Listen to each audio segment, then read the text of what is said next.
This floor plan feels a little generic and a little thoughtless. But what do I mean by that? Well, this entry has a lot of space, but there's nowhere to hang a coat and lacks space for an entry bench or any day-to-day shoe storage. There's also this incredibly uncomfortable view to the toilet from the front entry. And there's this odd hall space at the bottom of the stairs. This kitchen and dining space isn't any better. The island is too close to the kitchen cabinets behind, as there's only 3 feet or 90 centimeters of space between the cabinets. And there should be 3.5 to 4 feet of space, or 105 to 120 centimeters. I also have issue with these appliances. This is a 3-bedroom home, and both the fridge and stove are apartment-style appliances. They're on the smaller side. And when you open the oven and the dishwasher, there's an appliance collision. I also have issue with this breakfast bar that only has a 12-inch or 30-centimeter overhang. Now that's the bare minimum when you don't have any room to spare. But it's never comfortable for adults to sit at a space like that. You'll often find yourself bumping your knees on the back of the cabinets. An overhang of 16 inches or 45 centimeters is much more comfortable. Those few inches make a huge difference. And what's up with this chair in this lonely corner? It's not a big and cozy chair that you could lounge in, and it feels more like a place of punishment. I am actually a little surprised that they've left enough room to circulate around the dining table. However, the table lacks any formal alignment with any space in the room. It's just kind of plunked down. And this living room also feels like an afterthought. The sofas shown are just love seats, which are actually too short to lie down on.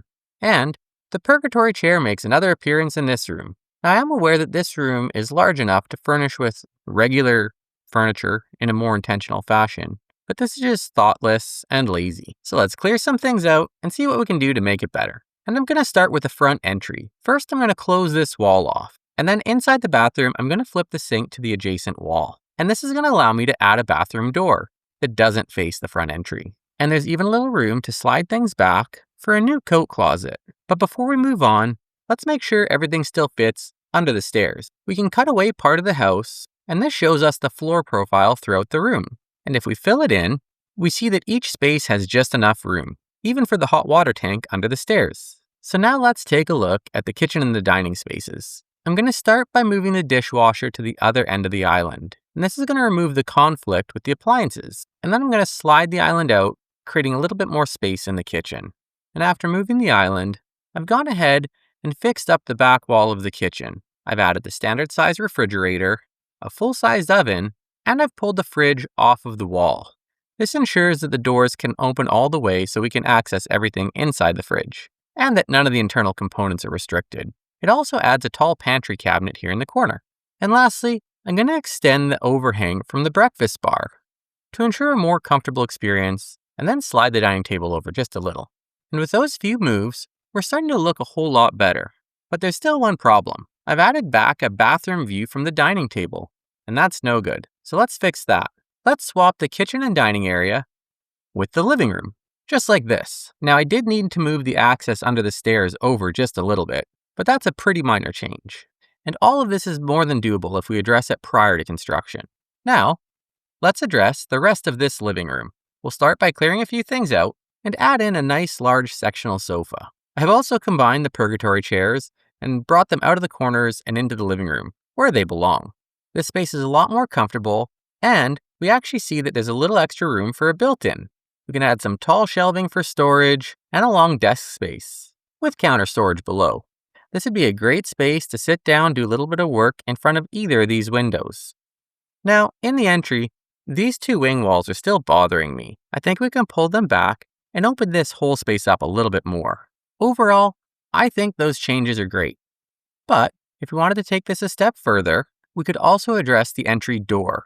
But this entails reworking some of the exterior components as well. If we shift the door over and align it with the stairs, we carve out a nice little space under this window for a warm and welcoming entry bench, which provides some shoe storage below.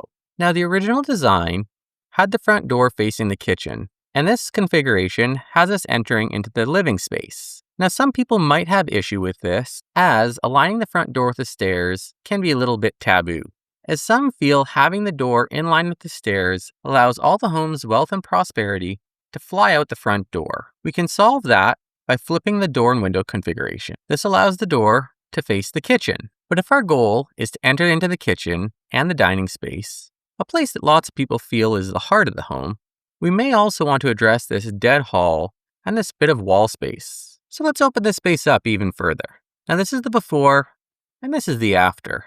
Did I make this space better or worse? And is there anything that you'd do differently? Let me know in the comments below. And now, I need your help. YouTube is changing its monetization requirements. And I'm close to getting there, but I still have a little bit of a hill to climb. So, if you enjoy this content and you want to help a small creator out, please remember to like and subscribe. And also hit that bell to get notified when I put out new videos. Thanks, I really appreciate it. And if you need help with your next project, please don't hesitate to reach out.